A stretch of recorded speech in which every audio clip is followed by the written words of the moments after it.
even know if I should say that. I might get cancelled for this. Followers really don't matter because I've worked with people who have over 100,000 followers, who have very minimal income, like barely able to pay the bills each month. People need to spend a minimum of 7 hours with you before they know, like, and trust you. So if people need to watch 60-second reels or 20-second reels or 5-second reels, that is a lot of content.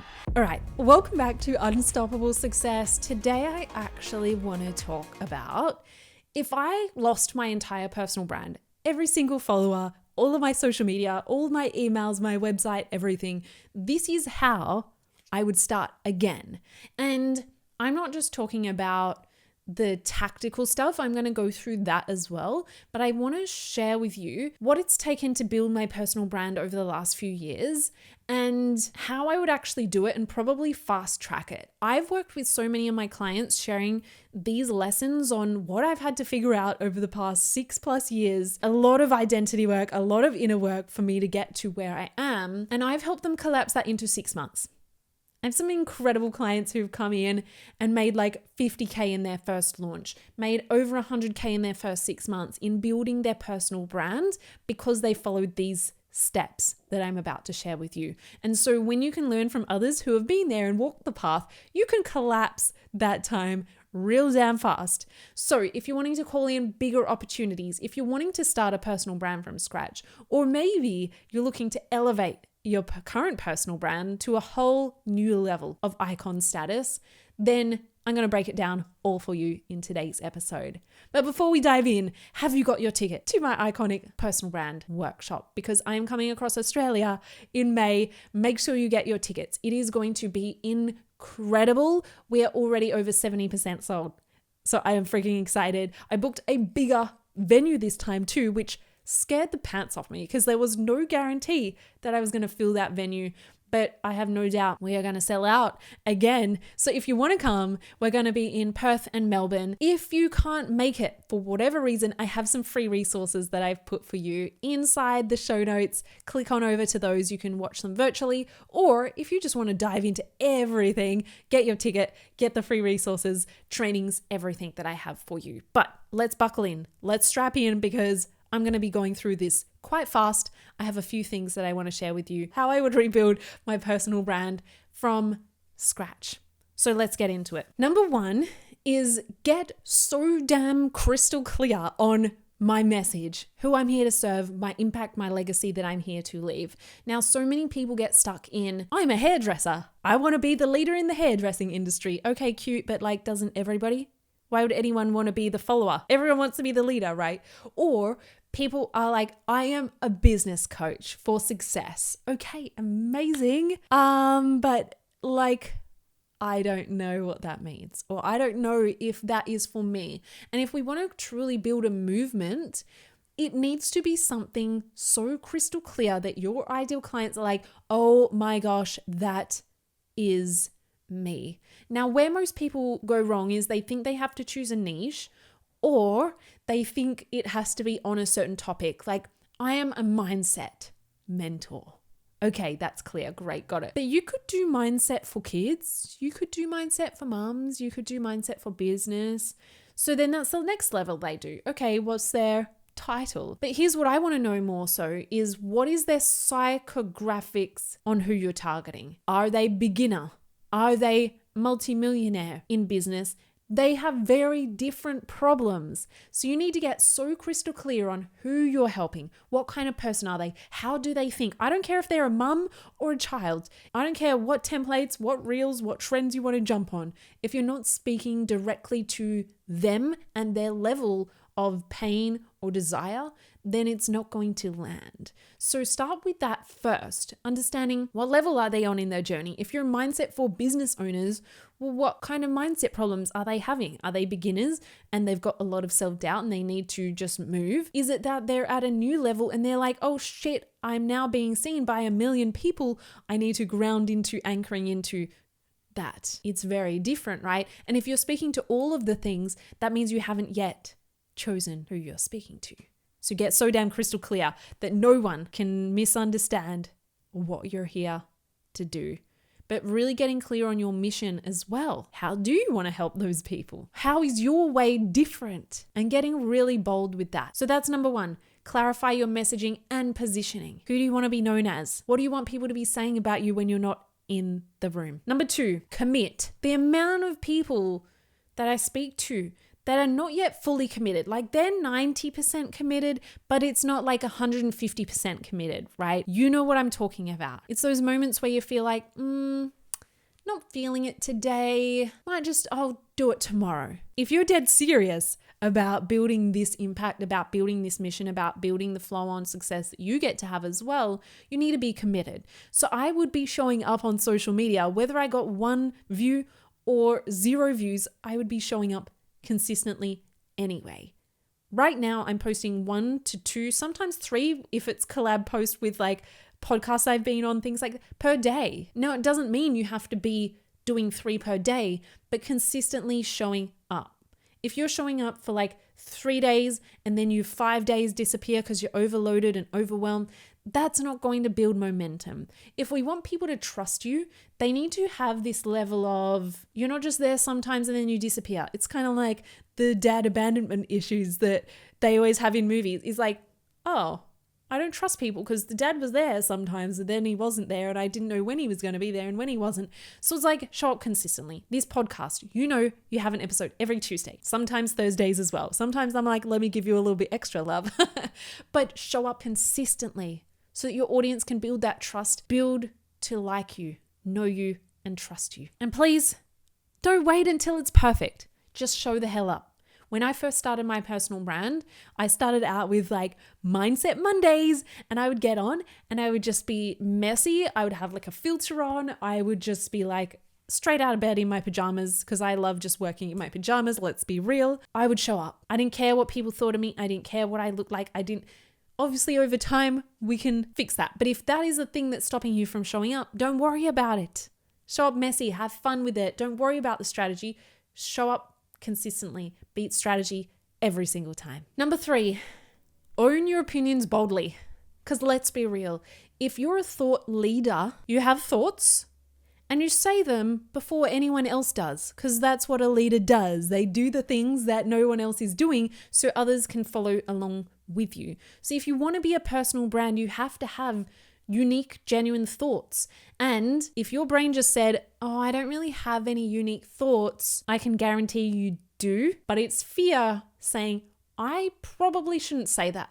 Someone might get pissed off. Someone might be upset if I say that. No one else is saying that. What if I'm not allowed to say that? What if that's a bit too taboo? So own your opinions, because that is the only way for people to see you as different. If you're saying the same things as everybody else, if you're saying the proven methods that everyone else is doing, then you're not really leading anything, you're following. So start owning those opinions, those thoughts that you have when you're in the shower and you're like, oh, that's a little bit cheeky.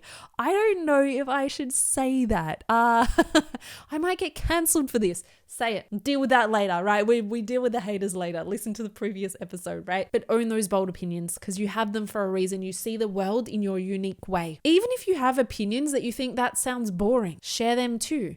Because not everything has to be the most crazy, profound thing. Because let's be real, someone in the world has probably had that thought before, right? But share it because it's your perspective on it. Share your opinions loudly. That is something that people can get behind. Number 4, please stop creating educational content. No one needs more tips. We have ChatGPT with all the tips we need for the rest of our lives, right?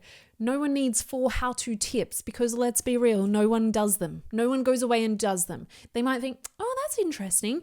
And then they move on with their life. It's not memorable. It's not going to be the thing that builds your personal brand. What you do need instead is content that transforms people's minds. If you leave people different as a result of consuming your content, as a result of being in your world, isn't that the deepest level of impact we can make? We're not just giving them good ideas or giving them tips or shifting a behavior. We're shifting how they see themselves, how they see the world. This comes through when you understand the deeper consumer psychology on what creates real change. If you can allow someone to shift their identity, how they see themselves, absolutely give them those mind-blowing moments and those maybe I can do that too. Isn't that the deepest impact that we can have? But sometimes we think it's not valuable enough because we don't have 50,000 steps. And what that usually comes back to is our belief that value equals complexity. But what if value was more about depth than any complexity could be? What if just you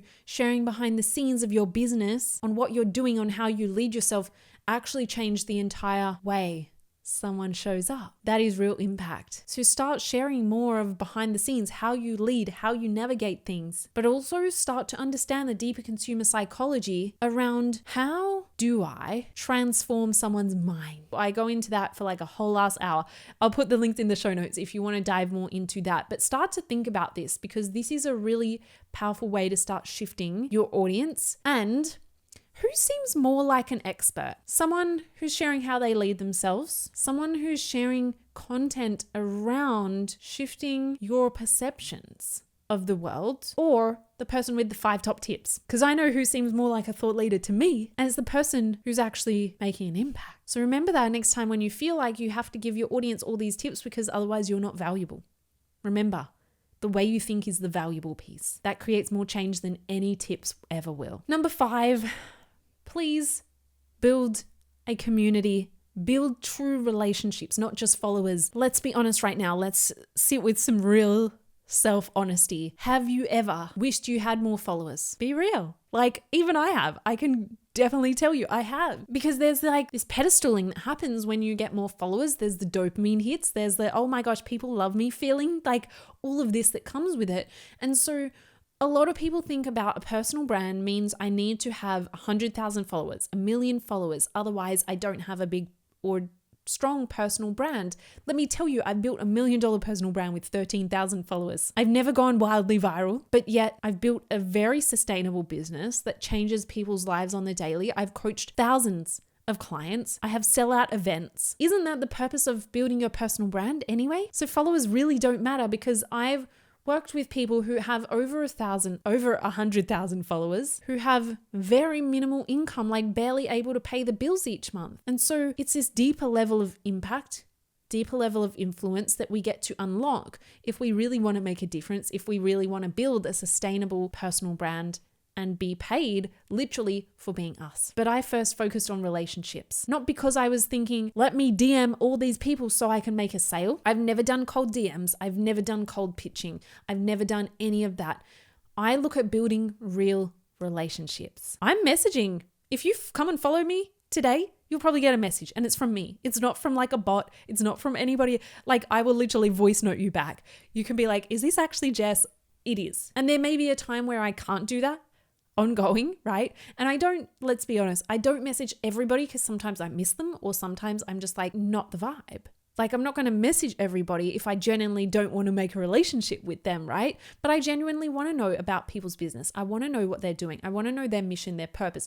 I want to understand so I can lead better, so I can actually make them feel seen, make them feel valued. It's not about me trying to get something out of it. However, by building relationships, by actually caring about people first, of course that comes back. Of course that translates into people then asking, oh, by the way, while you're here, can you tell me like, how can I work with you? Love what you're about. Tell me your offers. I mean, done, sold, right? Of course. But you can't look at it as a transaction. It needs to be a real relationship. Number 6, you need a long form channel. Whether that's a podcast, a book, a YouTube series, whatever it is, a webinar can also work really, really powerful. You need depth. There is only so much depth that people can get from a 60-second video. There is only so much depth people can get from a carousel post, right? Or watching your stories every day. They need to experience you in your full wisdom, in your full presence. And they can only do that through longer form content, whether that is your podcast, YouTube, it does not matter. Even if a lot of my clients, I help them build out one really powerful free webinar that they send all their traffic to that actually converts for them, but it also builds relationships, allows other people to see them in their absolute authority and leadership as well. So having a long form channel is key. 90% of my clients who end up working with me have either been to one of my in-person events, listened to the podcast, or watched my YouTube before they work with me. Those are my high ticket clients. I have more lower ticket clients who sometimes just come through from a reel, But again, if you're thinking about, I'm building a personal brand to have true impact, then where can people get that true impact and truly witness all of you, not just the small snippets that they can see from a reel? Studies have actually shown that people need to spend a minimum of 7 hours with you before they know, like, and trust you. So if people need to watch 60-second reels or 20-second reels or 5-second reels, that is a lot of content. And with the algorithm, people might come, they might binge maybe 5 to 10 videos if you're lucky, and then they may never see your content again.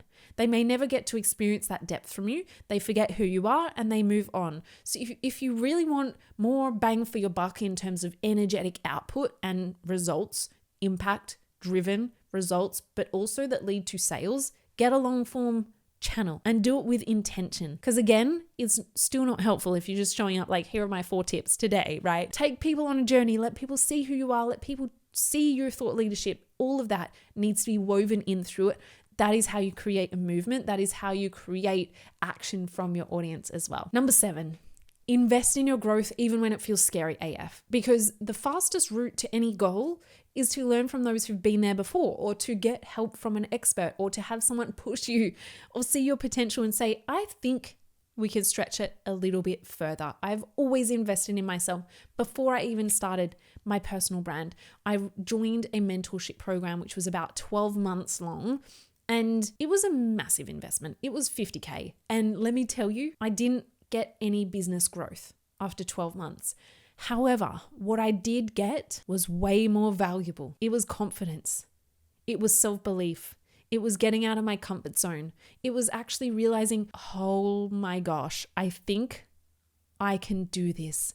It was in that mentorship that I realized I'm here to be that personal brand. I'm here to be that mentor, that guide for other young female entrepreneurs. That has had an ROI of millions. But a lot of people look at it short-sightedly. But if I did not do that, I would not be here today speaking to you about how to build a personal brand that is worth, I would have paid 50 million times that over and over and over, right? So investing in yourself is key. Even recently, I invested in my health. And just from the investment alone, didn't even start the program yet, my identity started to shift, because if you put your money where your mouth is, you're now, of course, someone who values health. You're someone who values personal growth. You're someone who values business. You're someone who values whatever it is that you're investing in. And so because I invested in my health, I started going to the gym. I'd never been to the gym in my life. I'm a Pilates girly. I was going 0, maybe Pilates 2-3 times a week, to going 6 or 7 times a week. I realized that wasn't optimal for my recovery. Don't worry. But I started going 7 times a week purely because it shifted my identity. So investing in yourself is not just about the transaction. It's actually about the identity upgrade that comes with it. I would invest in myself. I still do. So let's say that wouldn't even be if I had to start over. I still do at every single level. Number 8, set big AF goals and go after them unapologetically. Because here's the thing, no one is coming to give you permission to go after your big goals, to go and do the thing that you know you want to achieve, but you haven't yet said out loud. You have to say it. You're the one who can give yourself permission. When I was wanting to do my TEDx talk, write my book, get a book deal, speak on these big stages, no one tapped me on the shoulder and said, hey, would you like to do this? I said it. And then I went out there and made it happen. So there's one part in allow yourself to dream that big. There's probably one thing on your mind and on your heart right now that you know you want to do. You know that you've told yourself one day in the future you'll do it. But what if you said, what about now? Because we only have today. We don't have to wait. We can start making the moves towards it today. Not everything happens overnight, but until you start, it's never going to. So be bold. Go out there and claim that next level, because you already know you're capable of it. That's why it's on your heart. That's why it's on your mind. Number 9, trust the damn process, because let me tell you, there will be days where you're like, what is the point? No one's listening. The momentum's not building. Nobody's buying. I've got a hater today. I would rather run and hide today. But trust the process, because it's all building you up to who you are. It's all allowing you to become your highest level self, but it's also all building momentum. In those moments when you think no one's watching, I can guarantee you somebody is. And so trust the journey that you're on, especially when no one's watching, and go all in. Number 10, You want to build your personal brand as an asset, not just a tool so you can make money, right? Money gets to be a result of choosing purpose first. So build your personal brand as an asset. Every single podcast episode you release, every single post you make on a social media, every single person you meet, every DM conversation you have, every person you meet at a networking event, wherever it is all building you up to where you're meant to be. So look at it as a step in the right direction at every single point, because then now I have hundreds of podcast episodes. I have hundreds of pages in a book. I have all of these incredible assets that I can then pull on and utilize and use in different ways to impact lives. I can take something that I've made for the podcast, make it into a keynote speech. Everything builds up as an asset, not just a tool. So use that as your body of work as you build it. It's all just building your thought leadership as a whole. So my final words to you are, if I had to start from zero, I wouldn't rush the process, because I know that greatness sometimes takes time. But also, I promise you, if you follow all 10 of these steps and don't just do them to tick something off your list, but you do them with pure depth and intention, then I promise you, things are going to start to happen and unravel so damn fast. So go out there, girl. I want to hear how this episode has landed for you. So come and send me a DM on Instagram. You know it's me. So I'll be waiting. And I hope you have enjoyed today's episode. Please share it with a friend. Make sure you like, subscribe, and I will see you on the next episode.